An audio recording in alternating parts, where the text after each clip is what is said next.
We completed the game. We got every Pokemon we needed. But still, something felt incomplete. Legends Arceus gave us some of the best shiny odds Oh, ever seen in the oh my franchise. You can gosh. get insanely rare Pokemon with ease. But even with all that, some Pokemon are locked away, destined to never be shiny. And honestly, the most disrespectful of them all is him, Arceus, the literal centerpiece of the game, the god of Pokemon, the one everything is built around. And yet, he's shiny locked? What more could Pokemon possibly want from him? But thankfully, there's a way. Thanks to Legends Arceus, once you catch Arceus there, the Azure Flute is placed in your house in BDSP, and unlike in Legends, Arceus isn't shiny locked, which means yes, we can actually hunt for our yellow llama. Now, if I know anything about BDSP, it's that my shiny luck has not been kind. My only real hunt there was the infamous briefcase simulator, which went over 1,000 resets past odds and 170 hours worth of time. I got it. Not exactly encouraging. But hopefully this one goes better. And honestly, I do have some advantages this time. First, the Arceus resets are fast, about 35 seconds per reset. Way better than the minute and a half it took for Turtwig. And second, I have a Switch 2, which makes the loading screen significantly faster. Pair that with my original Switch, and I can actually double hunt Arceus, cutting the resets to just 25 seconds each. At full odds of 1 in 4,096, that should take me about 30 hours of hunting. Not bad at all. But knowing my luck, I'm fully prepared to go way over. The only real problem with this hunt is that I don't actually have any save data on either Brilliant Diamond or Shining Pearl, which means I have to play through both games just to set up the double hunt. And the only way to unlock Arceus is to beat the entire game, defeat Cynthia, and unlock the national dex. To keep things simple, I'll only be showing you the footage from Brilliant Diamond, but just know that I've got Shining Pearl running in the background as well. Now it's time to load in and start our save file. First, we choose our language, our name, and even Barry's name, and then we're dropped into the world of Sinnoh. Strangely enough, I can actually pick up the Azure Flute right away, even though we can't actually use it until the very end of the game. We meet up with Barry, follow him to the lake, get ambushed by a couple of Starly, and I end up choosing Chimchar as my starter. After heading over to Sand Gym Town, Professor Rowan lets us keep it, and we're given the Pokedex along with a quick lesson on how to catch Pokemon. From there, we catch a few Pokemon, battle a handful of trainers, and make it to Jubilife City, where we're gifted the Pokédex. Then it's time for a battle with Barry, which clears the way to Route 203 and through the Oreburgh Tunnel. We track down Rourke in Oreburgh City, get demolished the first time, but after some training and Chimchar evolving into Monferno, we go back and sweep the entire team for our first badge. With that win, we pick up Rock Smash, which lets us breeze through Ravaged Path and into Floroma Town. And here's where things get a little crazy. The game just kinda hands us two Mythicals, Mew and Jirachi, but sadly they're shiny locked, the only ones in the game. Next stop is the Valley Windworks, where we take the key, clear out the grunts, and beat Commander Mars to save the day. Then it's straight up through Eterna Forest until we finally reach Eterna City. Gardenia is waiting there, but Monferno is no problem earning us our second badge. With Cut now usable, we slice our way into the Team Galactic Eterna building, grind through all the grunts, and beat Commander Jupiter.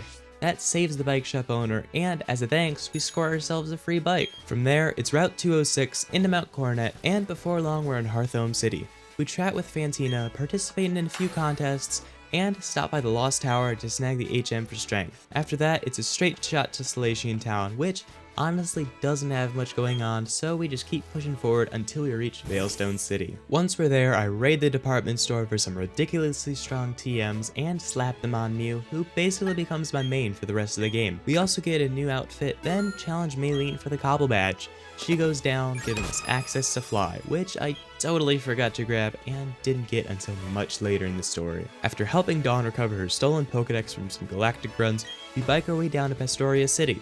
But while I'm doing all this in Brilliant Diamond, something unbelievable happened on Shining Pearl.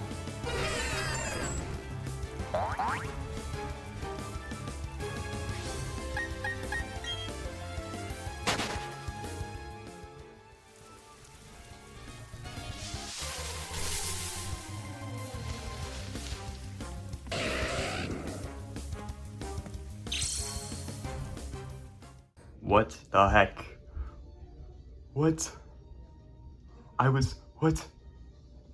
I kid you not, I was just thinking, like, hey, it would be cool to get a shiny Ponyta. But what do you know? Oh my gosh, I'm not recording. This is on my other. But what? I bought Ultra Balls specifically if I found a shiny. Like, what? This is just insane. A full odd shiny in under 100 encounters. Hopefully that doesn't come back to ruin my Arceus luck. Moving on, we take down Crasherwake and chase after a suspicious galactic grunt.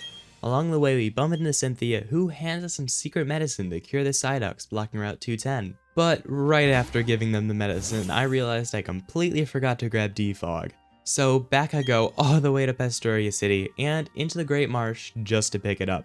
With that fixed, we finally push through the fog and make it to Celestic Town. There, we meet Cynthia's grandmother, battle galactic grunts, and even get a glimpse of Cyrus. Back in Hearthome City, we challenge Fintina and defeat her. With Surf in hand, we head out from Jubilife to Canalave City, where Byron is waiting. One more badge, secured. Next stop is the Canalave Library, where Rowan, Dawn, and Barry gathers for an emergency meeting. An explosion has gone off at Lake Valor. Inside the cavern, we face Commander Sun, but by now we're ridiculously overleveled, so our team goes down instantly. We quickly fly to Lake Verity to save Dawn and Rowan from Commander Mars, then push north throughout 216 and 217 to Snow Point City. Candace is waiting, but a couple of flamethrowers from me was all it takes to get badge number 7. Now the story really gets going. We see Commander Jupiter at Lake Acuity, then storm Galactic HQ in Veilstone, where we crush Cyrus, free the Lake Spirits, and walk away with a free Master Ball. From there, it's straight up Mount Coronet, defeating every grunt and commander along the way, until we reach Spear Pillar. After a not so epic fight with Cyrus, the god of time himself, Dialga, appears. A few Ultra Balls later, and he's mine. With the main plot wrapped, it's time to head down to Sunnyshore's City, where we defeat Volkner for our 8th and final badge, as well as the last HM, Waterfall. With the final badge in hand, we can now command any level of Pokemon, and since I don't really feel like grinding for Elite Four, we just, transfer in a few guys. Nothing too crazy. From there, it's a quick swim through Route 223, a trek across the never-ending Victory Road, and we're standing at the doors of the Pokemon League. The one challenge before Arceus himself. And honestly, it's barely a challenge. They really should have made this game harder. Finally, it's Cynthia's turn. She manages to take down a few of my team, but with a couple revives and potions, we sweep her lineup and secure our spot in the Hall of Fame. Now, when I transferred over those level 100s, I also slipped in all the Pokemon I needed to finish the regional decks, since that's another requirement to unlock Arceus. With that handled, there's only one thing left to do. For the last time, we climb Mount Coronet, play the Azure Flutes, and prepare for what's probably going to be a very, very long hunt.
Oh my gosh!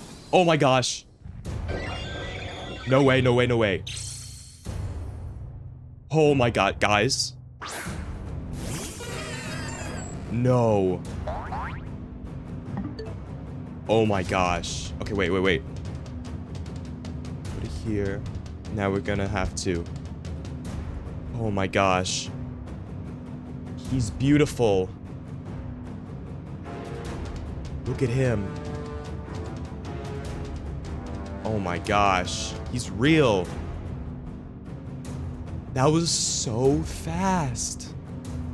Oh my gosh. And let me just say, I got the perfect ball for you.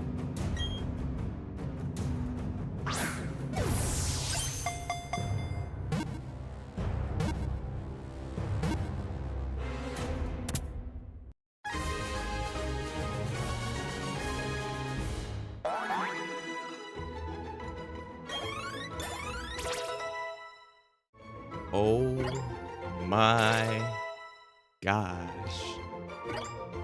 We actually got him. I can't.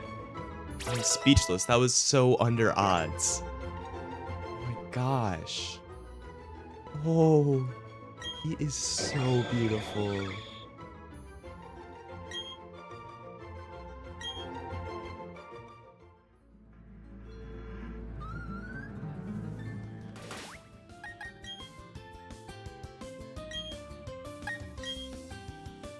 Oh my gosh. Oh, there he is. Look at him. He's so tiny. Oh my gosh. He floats. Look at him go. Alright, we've got a normal chop. And oh my gosh. Shiny Arceus. I can't believe it. An under-odds shiny hunt. After all my luck in BDSP, this feels unreal. 11 hours, 53 minutes, and just 1,422 encounters, nearly 4 times under odds. And fittingly, it's with one of the greatest Pokemon of all time. At last, the hunt is over. Arceus is mine. Now, go, little Arceus. Be free and reign over the land you are meant to rule.